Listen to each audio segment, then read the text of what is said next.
Olá, meus amores, estamos ao vivo aqui pelo Instagram, mais um domingo, estou de volta, estive viajando, mas agora já cheguei em Belém, quase tarde, né? Faltam aí uns 15 minutinhos para o meio-dia, mas se você está me vendo pelo YouTube, já está gravado e editado, tá bom? E hoje é dia 26 de maio de 2019, a igreja ainda está na terra, por pouco tempo, porque estamos para ser arrebatados para junto de Deus. Mas se você ficou nos 7 anos, prevaleça em Cristo, não receba a marca da besta. E o tema de hoje é esse, um bate-papo sobre o fim. Eu estava meditando na palavra de Deus, na Bíblia, que por sinal sou completamente apaixonada pela palavra que me salvou, pela palavra que me tirou das trevas para a maravilhosa luz de Cristo. E eu resolvi compartilhar com vocês essas bases, tá bom, meus amados? E a primeira é justamente 1 João 2,14, e diz assim: eu escolhi vocês tão jovens porque são fortes. A minha palavra está em vocês e nela vocês já venceram o maligno. Então, por que jovens? Porque somos uma geração considerada jovem para o Senhor. Ora, porque nós somos a última geração. Não haverá ano 3000, não haverá século 22. Nós somos o último século. Nós somos a geração do fim. Por isso o Senhor nos considera jovens, porque os séculos passados se cumpriram, terminaram, outros séculos se iniciaram, mas esse que estamos vivendo é o último, o fim é agora. Nós somos a geração que vai escolher ou pelo arrebatamento, ou ficar nos 7 anos de tribulação, ou ser condenados e ir para o inferno eternamente. Eu escolho o arrebatamento e por isso eu falo com autoridade, porque medito e conheço as Escrituras e posso te dizer que o único que salva é Jesus. E a gente vai ver isso mais pra frente, que o único mediador entre Deus e os homens é Jesus Cristo, homem. Então, o século 21 será curto, por isso o Senhor fala que essa geração é jovem, já falei, pois nós somos a última geração antes do fim. A segunda base que eu separei, bíblica, está em 1 Timóteo, capítulo 2, verso 5. Justamente essa que eu anunciei há pouco. Porque há um só Deus e um só mediador entre Deus e os homens, Jesus Cristo. Eu fico muito chocada quando eu vejo pastoras, obreiras, líderes de Laodiceia. Claro, a gente sabe que Laodiceia não conhece a palavra de Deus, Laodiceia brinca com a palavra de Deus, Laodiceia conhece muito superficialmente as Escrituras, e é esse povo mesmo que vem nos abordar, eu e os meus pais como pastores de Filadélfia, perguntando: mas como vocês abriram uma igreja sem uma cobertura? Porque eu sou da cobertura do pastor fulano de tal, eu sou da cobertura da igreja tal. Você está indo contra a palavra de Deus, você está pecando, cuidado, porque a palavra diz claramente que não há outro mediador entre Deus e os homens, apenas Jesus Cristo. Então, se nós estamos debaixo da cobertura de Jesus, não há outro homem que possa prevalecer, que possa ser mais do que essa cobertura. Então, cuidado, porque a blasfêmia contra o Espírito Santo, ela não será perdoada. E quando você questiona as Escrituras, você pode começar uma blasfêmia, porque é o Espírito de Deus que inspira a sua palavra e também nos inspira a recebê-la e compreendê-la. Então, não fale essa blasfêmia, porque não há outro mediador. Está aqui na palavra de Deus, provado e comprovado. A terceira base, então quem confiar em homens estará indo contra a Bíblia, tá? Essa segunda base diz claramente isso.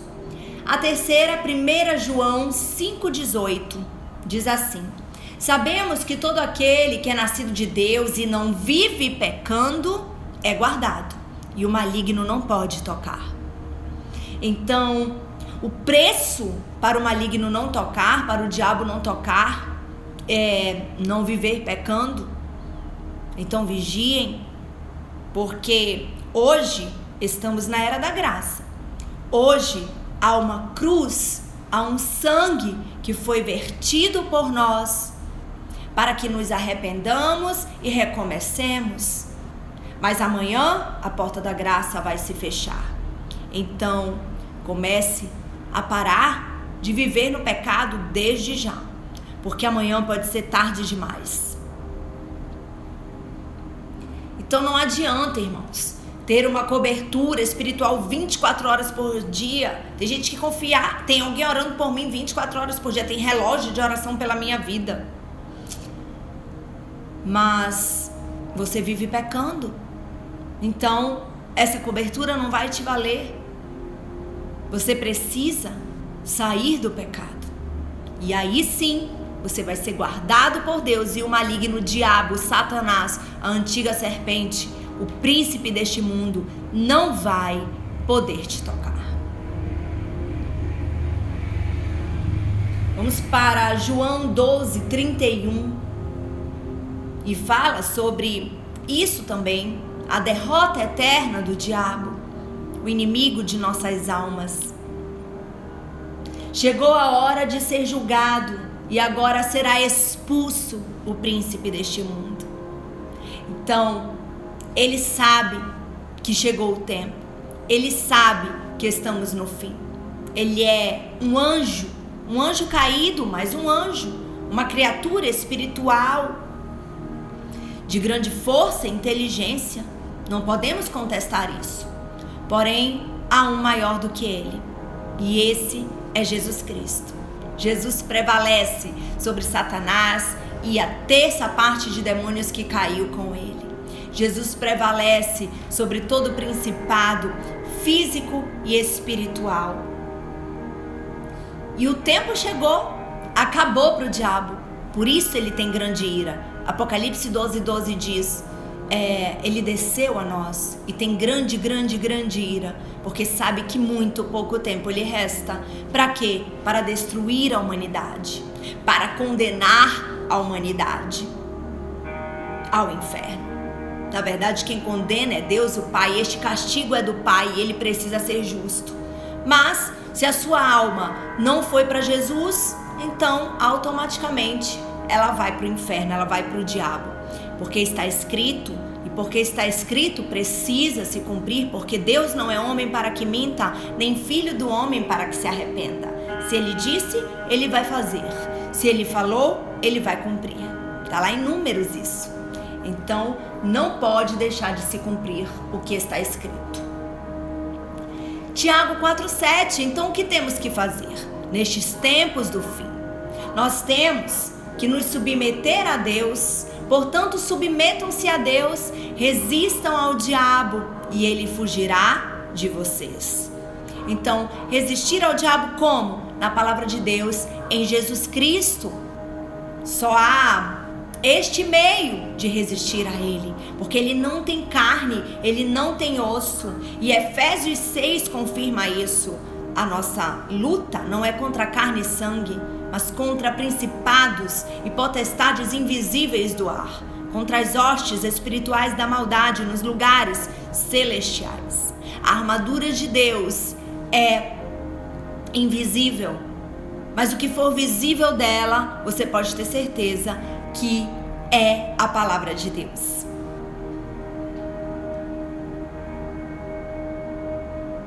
A ordem é submeter-se apenas a Deus. Amém, meus amados? Salmos 144, versos 1 e 2 diz: Bendito seja o Senhor, minha rocha, que treina as minhas mãos para a guerra e os meus dedos para a batalha. Ele é meu aliado fiel, minha fortaleza, minha torre de proteção, e o meu libertador. É meu escudo, aquele em quem me refugio. Ele subjuga, ou seja, coloca aos meus pés os povos. Então, só o Senhor pode. Salmo 55:18. Ele me guarda ileso na batalha, mesmo sendo muitos os que estão contra mim. Então, se nós estivermos nele, em Cristo Jesus, que é o próprio Deus, nós sairemos ilesos de todos os ataques dos nossos inimigos. Claro que por trás dos nossos inimigos humanos estará o inimigo de nossas almas, que é o diabo. Amém? A palavra diz ileso aqui em Salmo 55:18. Eu sou prova viva, estou aqui de pé. 7 anos que me converti, que me batizei nas águas e ninguém me tocou. Porque tomei posse, porque me dedico a conhecer a Bíblia. Então medite sobre isso. 2 Timóteo 2, versos 1 ao 4. Portanto, você, meu filho, fortifique-se na graça que há em Cristo Jesus. E as palavras que me ouviu dizer na presença de muitas testemunhas, confia-as a homens fiéis, que sejam também capazes de ensiná-las, porque está falando das Escrituras, a outros. Suporte comigo os meus sofrimentos como bom soldado de Cristo Jesus. Pois nenhum soldado se deixa envolver pelos negócios da vida civil, já que deseja agradar aquele que o alistou. Então, tudo que passarmos, tudo que tivermos que suportar, tem que ser pela nossa submissão a Jesus. Ele é o soldado que nos alistou. Amém? Na verdade, ele é o capitão, né? Jesus é o chefe, Jesus é o maior no mundo espiritual. E também no mundo físico, claro. O que significa aí essa vida civil que Paulo fala na carta a Timóteo? Que nenhum soldado se deixe envolver pelos negócios da vida civil. Se deixe envolver. O que é a vida civil aí? A vida humana, a vida carnal. Amém? Colossenses 2, versos 14 e 15. Essa palavra é maravilhosa. Essa palavra expõe o diabo à vergonha eterna. Jesus cancelou a dívida que consistia em ordenanças e que nos era contrária. Ele a removeu, pregando-a na cruz. E tendo despojado os poderes e as autoridades, fez deles um espetáculo público, triunfando sobre eles. O que são esses poderes e essas autoridades? Satanás e seus demônios. Jesus os expôs publicamente na cruz e triunfou sobre eles. Aleluia. Temos também aqui Joel, capítulo 3, dos versos 9 ao 14. Proclamem isso entre as nações, preparem-se para a guerra, suscitem os valentes. Cheguem-se todos os homens de peleja, subam todos. Forjem as espadas nas relhas. É a ferramenta que perfura o solo, as relhas. De seus arados. Forjem as espadas das relhas de seus arados e as lanças de suas podadeiras. Diga ao fraco, eu sou forte. Se apressem. Venham todos os povos e ajuntem-se, para que ali o Senhor faça descer seus valentes. Todas as nações subam ao vale de Josafá, pois ali me assentarei para julgar todos ao redor. Lancem a foice, porque já está madura a colheita. Venham, desçam, porque o lagar está cheio e os vasos transbordam. Porquanto a sua malícia é grande. Multidões, multidões no vale da decisão. Porque está perto o dia do Senhor, no vale da decisão. Nós estamos na última colheita de almas da terra. O vale da decisão será o julgamento final. Ou o julgamento dos que estiverem no livro do Cordeiro, os salvos em Cristo Jesus. Ou o julgamento dos que estiverem no grande trono branco, que são os condenados ao inferno. Em qual você estará? Eu estarei no livro do Cordeiro. Eu não negocio a minha salvação. Muito, muito forte, meus amados. Aleluia, Pai. E eu separei aqui a última base, que está em Daniel. No livro de Daniel, capítulo 9, verso 25.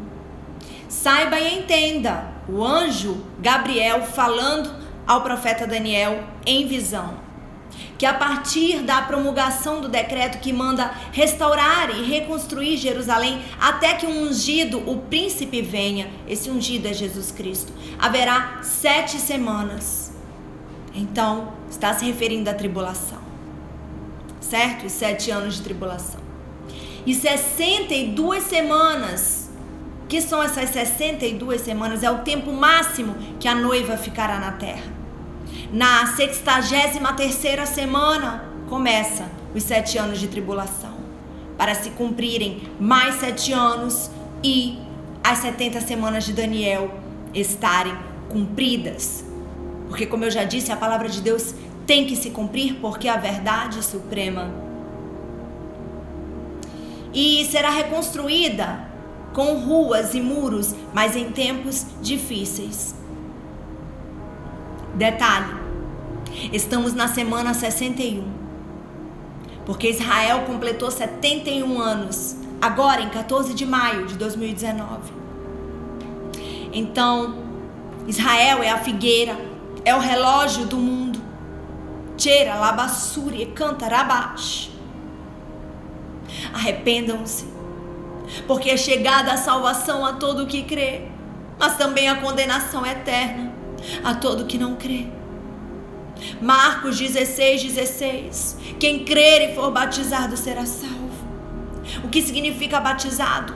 Mudar, se arrepender. Mas quem não crer já está condenado. Na semana 63 começa a tribulação. Daniel deixou cálculos em seu livro. Cálculos que nos apontam que só pode ter mais 2 anos para o arrebatamento. Isso é muito pouco. 2 anos foi o tempo que eu consegui ajeitar a minha vida. Eu me batizei em setembro de 2012. Eu só fui estar com a vida limpa em setembro de 2014. Exatamente o tempo que o Senhor demorou para nos dar a obra física, Casa de Oração Filadélfia, Israel, a mim e aos meus pais. Porque eu entrei com o trabalho braçal.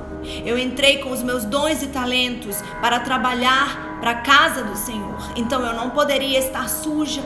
E você? Será que você está limpo dentro da casa do Senhor? Será que você está louvando ao nome do Senhor, pregando a palavra de Deus em santidade, purificado, purificada, limpa ou limpo? Porque se você não estiver, você não vai subir no arrebatamento. E vai ser uma vergonha para você falar que é Filadélfia, falar que é salvo, que é salva e ficar aqui. As próprias pessoas vão querer te linchar. Saiba disso. Os próprios ímpios, aqueles que não conheciam, os que talvez foram levados ao Senhor pelo seu testemunho, pela sua pregação. Já pensou que tragédia vai ser você ficar? E não adianta naquele grande dia perguntar para o Senhor: mas eu não expulsei demônios em teu nome? Em teu nome eu não preguei? Jesus vai te falar: aparta-te de mim, maldito, maldita, tu que praticas a maldade. Porque ele é o sabão do lavandeiro, que também fala um dos profetas do Velho Testamento. Se eu não me engano, é Malaquias. Ele é o sabão que lava, que purifica a tua alma. Volte-se para o Senhor enquanto é tempo. Ele é o único que pode intermediar você e Deus o Pai. Jesus é Deus. Jesus é o único que pode salvar. Jesus é o único que pode escutar o grito de uma alma e interceder a favor dela. Eita, começou a piscar a luz aqui. Jesus, misericórdia, meu Pai.